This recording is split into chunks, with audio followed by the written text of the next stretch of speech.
One more qualifier to go against Sao Tome, but the Super Eagles of Nigeria are through to the 2023 African Cup of Nations in Cote d'Ivoire.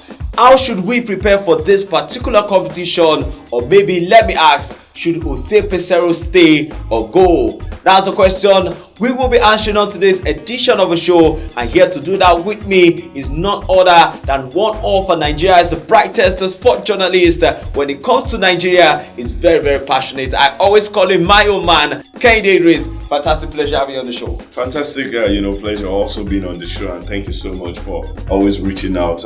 It's always a great honor to have a show like this, wanting to have me on. So I'm always looking forward, and with what you opened with, talking about the Super Eagles Nigeria and all of that, we cannot deny as Nigerians, we love our football, yes, and we want the best for it. Let's start from the other question. There was a poll conducted recently by the Nigeria Football Federation, a public poll. Yeah. I have to make it was a public poll. Should Jose leave? That's Peseiro, leave or stay? Yeah. And the response was obvious. The response was obvious. Let's start from there. Yeah, exactly. It started with him talking about Alhaji Ibrahim Musa Gusau, the president of the NFL. He said, yes, I've done a little talking, action, movement, and all of that in the past. But right now, if the coach of the Super Eagles, Jose Peseiro, is to stay or leave, is off the hands of me or my board members. Wow. It's off our hands, it's off the hands of the ministry. We're taking all of that responsibility and put it in your hands, talking about the populace. Because, like I said in my opening also, we love our football. And so many times it feels like we're all the only ones who can take care of it the best, we can. And taking care of it is part of showing interest and the kind of people that should be given responsibility around it. And if I thought, okay, let us get this post and the response. I was on one of my platforms, and the partner I had on the show that day, he said, I am the voice of the people, and Jose Peseiro should go. Like it was like, I'm an egalitarian, I speak for the people and all of that. It is what it is. If you check out that post, you understand where Nigerians are right now. We've enjoyed massive football when it comes to senior team football in this part of the world. We've had some of the best stars. There was a time, if you're talking of the African footballers and all of that, you just close your eyes to it, Nigerians will be there. If you're talking of the best teams from around the world, Nigerian team will be there. You go on and on. At some point, we had footballers who look like they can rub shoulders with the biggest of players from anywhere. They can mention Kanu, Peba, Finidi, Okocha and all of that. They are well revered, well respected. Till today, if Finidi still goes to Ajax, you still hear that song. Finidi is still there. You go to Arsenal, Kanu will still honor. Can you believe it? Do not even go to Portsmouth as a stand. Okocha is well respected everywhere he steps into. It is what it is. That is what as Nigerians we've tested. And for even the Gen Z, the young ones, they've heard stories. They've heard stories of how the glory days were beautiful. And we want to return to that. How long will it take us to go through the wilderness? Now, if somebody is telling us, giving us the responsibility to make decisions, reshape happenings, I think we'll be swift. And for Jose Peseiro, for everything he had done, trust me, there is nothing that we've not seen, especially in recent times. If you go by Genoro, one man to spare and all of that. But the worry, somebody asked me, I said, must we concede goals? When somebody asked me on the street, I had to bring it on there because we are must we have a team that concede goals? This is we going to the Mundial, talking about the AFCON. Yes. Then we'll talk about the World Cup and all of that. Must we concede goals? What is this team about? What is the philosophy? What changes is the new coach bringing? And some people believe you will continue to chop and change until you get the right one. Okay, now I talked about preparation. We'll get to preparation. Now let's learn from the last African Cup of Nations. We sacked a coach a few months to the Cup of Nations, and we didn't go past the second round. That's round of 16. Should we toe the same line, or at least give him 6 months? Let's see his performance at the African Cup of Nations. Then we decide what to do with Peseiro. This is July. Yeah. Jose Peseiro can go. Oh, I'm coming. I'm going somewhere. Okay. This is July. Jose Peseiro can go. But if Jose Peseiro leaves at July, when are you employing another coach? It's another question. That's why I said it's still a few months. If Jose Peseiro leaves, let me an example. July the 1st. And then there is another coach immediately taking the job July the 2nd. You can prepare in 6 months. So 6 months, 7 months is good enough. The Nations Cup, you can still prepare for that. Yes. Okay. But in this part of the world, we know how things drag. It won't. Jose Peseiro will be sacked, and then the issue of Jose Peseiro will be dragged for maybe 4 months. There are areas that we need to pay. Yeah. No, don't sack him. Let him stay. Let all those stories. Then the man that probably is they will now tell him by November. Just we put the team. That is why for somebody like Kehinde Idris, I would prefer let's leave Jose Peseiro. Let us continue to put him on his toes with what we say. Jose Peseiro, we need the Nations Cup.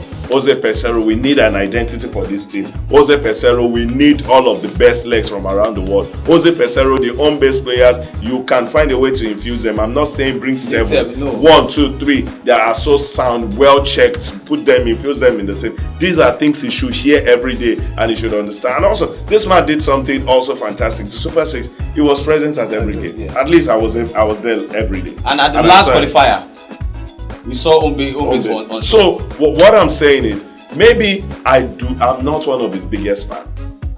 With what I've seen him do with Nigerian team, I don't think he's taking us anywhere. But with the peculiarity of I don't think this is the time to sack Jose Peseiro. Maybe Cote d'Ivoire might be like a sacrifice if he doesn't do well.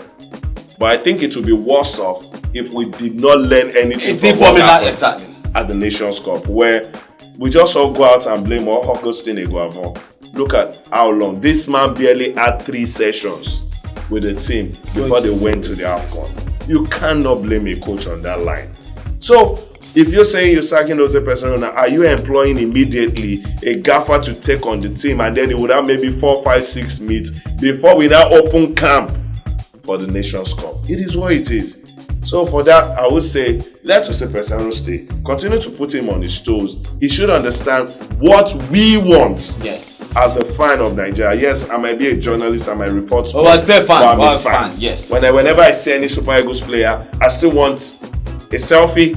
I still want an autograph. So I'm a fan of that team. And if that team does well, it happens that the happiness would even get into my house because you'll find everybody being joyous. So it is our team and we need to own it. And was saying, Jose Peseiro, we would leave you there. I'm speaking for the lot who want to talk behind. We'll leave you there. But you should understand what we want.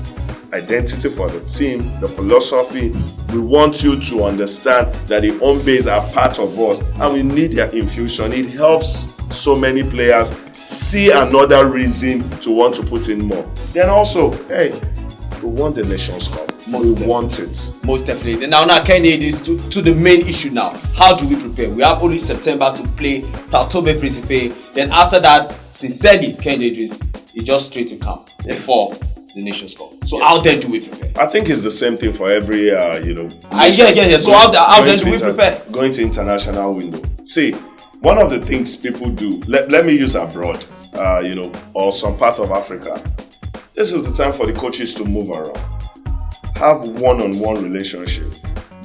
I always say it, and I'll say it boldly, beating my chest. The players will continue to do their part.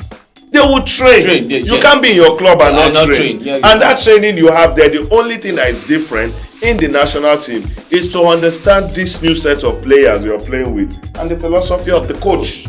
It's as simple. It's not like when you come to national team, they'll now teach you jabbing, chesting. That one you learn in your club is not it. You learn that every day. Okay, your runs. This is how your runs when you strain the ball. You already know that. The only thing you need to do, all of those, you bring it down to camp. The coach infuses you guys well, and then you understand, Babash, this is how he loves to play. Solomon, this is how I love John, this is how you understand that, and then you guys my striker needs the ball on the right foot, not the left foot. And how do you do that? The players are already doing their own. Coaches, this is the time for you to have a one-on-one relation. You go to Germany, you see all of your players in Germany. This money is public fund. You go to England, you have all of your guys. What are you trying to build? confidence and believe in you. The players now see you as their person, and then they want to relate with you on that ground. It's not my coach is there with the players are here. No, we're playing for the coaches. Solomon, there is difference in you fighting for your friend and fighting for a classmate. True. This is your friend. So when you see it that way, you guys are now trusting each other. Personal. So that is what you do in that period. And by chance, if I don't like the administrators doing that, but this is a part of the world where we love to do that. The administrator, maybe the NFL president, secretary general, whatever, you can also make those trips. Assure them. Let them understand. Let them also know what the yearnings are from home. These guys, please, we need you guys to put your mind at the next Nations Cup. Yeah. The country wants you to win there. All of that you get to, but the coach is so much on you. You talk to their coaches, please, and all of that, and that's what. And this is how I want to play him. I understand this is how you're playing. Just I'm not telling you should do your team this way. No. I'm just coming to meet you as you're a coach and a coach. Yeah. And that's what it is. When you do that, you're building something. The player starts to trust you. You have friends in them, and then you guys come onto the pitch, and friends are playing for friends. Hey. The way you play other teams, they would understand you're not a skillful team, you don't have anything special, but you're ready to go the extra mile for your teammates. Exactly what I actually want to hear from KD is there. All we need the Super Eagles to do in Cote d'Ivoire, just go the extra mile. We have the talent, but we just need to push it a little further. Exactly, we just need to push it a little further, and we're not doing that, and it's obvious from the last qualifiers that we played. Interesting. KD, you can go on and on and on and on, but just have to put a pin to it and put a stop to it. Again, thank you for always hitting the call when we call you. Thank you so much for always calling me, and trust me, I'm saying it with the entire part of my body. I would always hit that call and always be here because touch on issues that has to do with the country, and we love our country, we love our sport, and we'll always be here to add our own, our quota to it. Most definitely. We're not done yet on today's edition of Prime Sports. We'll take a quick break and we will be right back after this.